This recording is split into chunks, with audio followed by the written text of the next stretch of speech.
Hi friends, मैं हूँ Shaili and welcome back to my channel.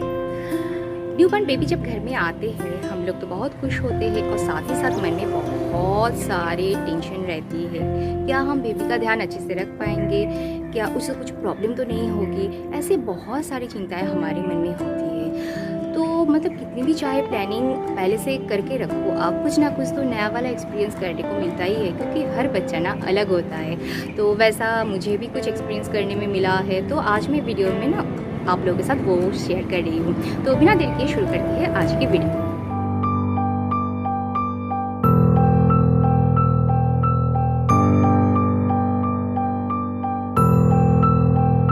आज मैं इस वीडियो में मेरे 10 जो ऐसी वाली चिंताएं हैं वो मैं आप लोगों के साथ शेयर करने वाली हूँ। तो सबसे पहले जो है बच्चों का अम्बिलिकल कॉर्ड को लेकर, मतलब जिसको हम बोलते हैं ना गर्भनाल। तो ऐसे भी पैदा होने के बाद ना नर्सिंग होम से क्या करता है, उसका जो अम्बिलिकल कॉर्ड है उसमें एक क्लिप लगा देता है ताकि उसमें ब्लीडिंग ना आए। तो ऐसे वो धीरे धीरे करके सूख जाता है और अपने आप ही गिर जाता है। मतलब 7 दिन से लेकर 21 दिन तक वो अपने आप ही गिर जाता है। आप बस ये नोटिस करो कि वो धीरे धीरे ड्राई हो रहा है या नहीं। कुछ तो मतलब सावधानी आपको इस बारे में रखना ही पड़ेगा, जैसे कि बेबी को जब आप बर्थ के टाइम पे क्या करोगे, उसमें पानी नहीं जाना चाहिए, या फिर क्या करोगे जब भी आप डायपर पहनाओगे वो जो कॉर्ड है मतलब उसमें जो क्लिप लगा हुआ है वो डायपर के थोड़ा सा ऊपर होना चाहिए, क्योंकि उसको ना मतलब वो कॉर्ड को ना थोड़ी सी अगर आप एयर कॉन्टैक्ट में रहने दोगे थोड़ी सी, तो फिर वो ज़्यादा मतलब जल्दी ना वो ड्राई होकर गिर जाएगी। और आप बस ये नोटिस करो कि उसमें कुछ अलग से स्मेल तो नहीं आ रही है ना, या फिर रेडिश तो नहीं हो रही है, या फिर कुछ ब्लीडिंग तो नहीं हो रही है। अगर ऐसा कुछ हो रहा है तो फिर आप तुरंत डॉक्टर के पास जाओ, उसको चेक कराओ। नेक्स्ट जो था वो था हेड के ये सामने वाला जो पार्ट था वो सॉफ्ट पार्ट। तो क्या होता है ना, बेबी तो इतना छोटा सा, उसके सर के सामने वाला जो पार्ट है वो बहुत ज़्यादा सॉफ्ट होता है। मतलब ऐसा होता है कि बेबी जब सांस लेता है वो वाला ना पार्ट जो होता है सामने का वो ऐसे ऐसे हिलता है। तो मुझे देखकर बहुत डर लगा और मैं जब भी डॉक्टर के पास जाती थी डॉक्टर से पूछती थी कि ये क्या ये कॉमन सी बात है। तो डॉक्टर ने बार बार मुझे बोला कि हाँ ये कॉमन बात है और ये धीरे धीरे चला जाता है, टेंशन की कोई बात नहीं है। तो ये रहा मेरा सेकंड पॉइंट। थर्ड जो होता था वो है बेबी की छींक आना। मतलब कभी कभी होता था कि इतनी छींक आती थी मुझे डर लगता था कि उसे कफ एंड कोल्ड की कोई प्रॉब्लम तो नहीं है। मतलब गर्मी की मौसम थी तो फिर मुझे लगा कि फ़ैन की वजह से या फिर एसी की वजह से कुछ ना कुछ प्रॉब्लम तो नहीं उसको हो रहा है, क्या उसको मतलब चेस्ट में कुछ कंजेशन वगैरह तो नहीं है। तो फिर डॉक्टर से जब भी मैं मिलती थी तो डॉक्टर चेक करके बताते थे कि ये सब नॉर्मल होता है, सब कुछ ओके है, कोई प्रॉब्लम नहीं है। तो क्या होता है कि अगर बेबी की नाक में ना कुछ फंस जाता है, मतलब चाहे डार्ट या पोल्यूशन की वजह से नाक में कुछ गंदा सा कुछ रह जाता है, म्यूकस रह जाता है या फिर कुछ कंजेशन वगैरह रह जाता है, तो क्या होता है छींकने से ना वो बाहर आ जाता है। तो फिर ये मतलब छींकना भी वो बहुत कॉमन फैक्टर है। और जो फोर्थ वाला जो है वो है हिचकी। मतलब दूध पिलाने के बाद भी हिचकी आती है। फिर 6 मंथ तक तो आप उसको पानी भी नहीं दे सकते हो।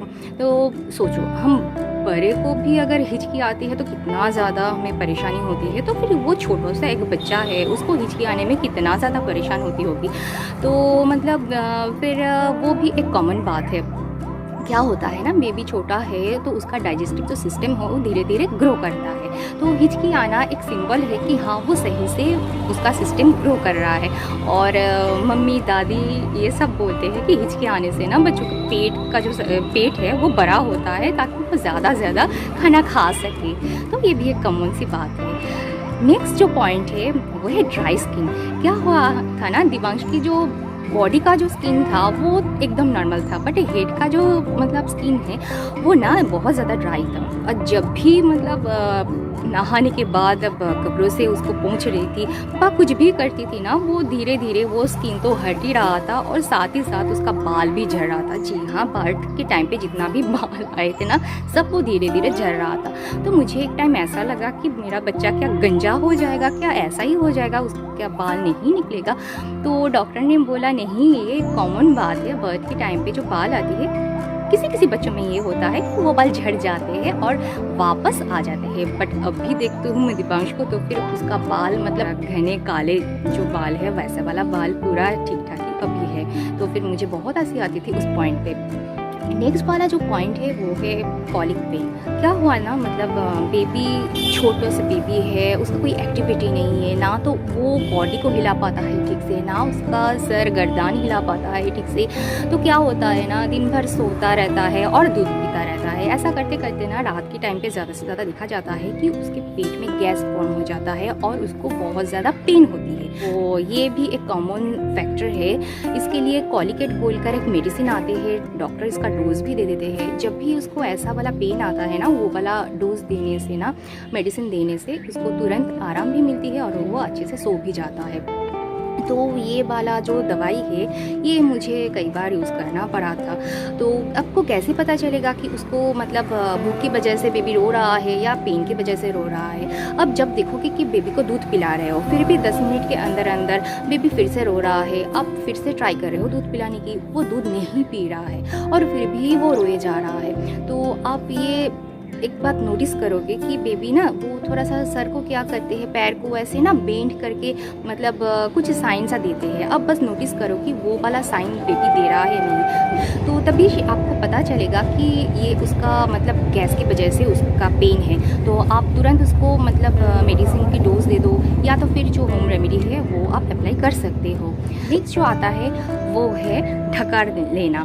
मतलब जैसे बोला जाता है ना कि बच्चे दूध पिलाने के बाद बच्चे को ना ढकार देना ज़रूरी होता है, उससे गैस की प्रॉब्लम कम होती है। मतलब चाहे वो दूध को, मिल्क को सक करने के टाइम पे अगर कुछ भी एयर अगर अंदर चला जाता है तो फिर वो ढकार लेने से ना वो एयर बाहर आ जाता है और उसको गैस की प्रॉब्लम नहीं होती है। तो इसलिए ज़रूरी है ढकार देना।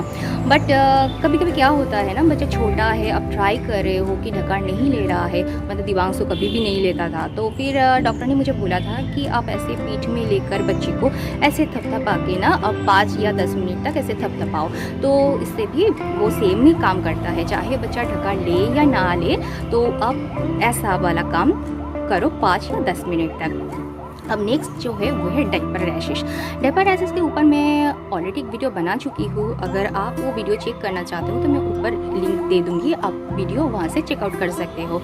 तो रात की टाइम पे मैं दिवांश को डायपर पहनाती थी, बट हमेशा डर रहता था कि गर्मी का मौसम है, डायपर से ज़्यादा से रैश ना हो, इसलिए तो मैं डायपर मतलब क्या करती थी, जब भी मैं डायपर पहनाती थी उसको अच्छे से मतलब डायपर एरिया को सुखा के फिर उसके ऊपर ना मतलब कभी कभी डायपर रैशेस क्रीम भी अप्लाई कर देती थी और फिर डायपर को पहनाती थी।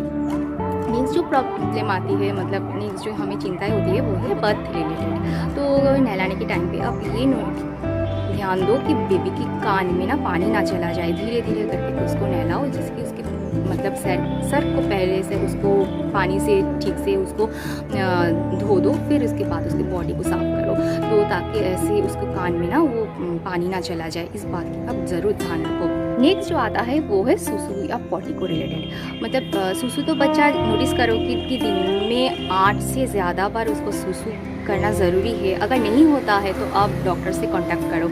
और पॉटी तो मतलब बच्चा दिन में 7-10 मतलब कितनी बार पॉटी करता है, पॉटी का कलर भी एक बार एक टाइप सा होता है, तो ये सब भी नॉर्मल बातें हैं। तो ऐसा भी होता है कि बच्चा दिन में 7-8 बार 10 बार भी पॉटी कर सकता है। और अगर ये भी हो कि 7 दिन तक बच्चा पॉटी नहीं कर रहा है तो फिर ये भी एक कॉमन सी बात है, घबराने की बात नहीं है। बच्चा ऐसे ही मतलब चाहे तो एक दिन में 10-11 बार भी पॉटी कर सकता है या हफ्ते में 1 बार भी पॉटी कर सकता है, तो फिर इसमें टेंशन की कोई बात नहीं है। तो फिर ये रहा मेरा एक्सपीरियंस जो मैं आप लोगों के साथ शेयर कर रही हूँ। आई होप आप लोगों को ये वीडियो अच्छी लगी है। अगर हेल्पफुल लगी है तो उसको एक लाइक कर दीजिए, चैनल को सब्सक्राइब कीजिए और बेल आइकन को ज़रूर दबाइए। वीडियो के रिलेटेड नोटिफिकेशन ऐसी आपको मिलती रहेगी। और आप हमें इंस्टाग्राम पे भी फॉलो कर सकते हो। अगर आपके पास भी ऐसा कुछ एक्सपीरियंस है तो आप हमें कमेंट सेक्शन पे भी बता सकते हो, ताकि हम लोगों को भी पता चले। तो चलिए आज के लिए बस इतना ही। खुद का ख्याल रखिए, अपनी फैमिली का ख्याल रखिए। तब तक के लिए बाय बाय।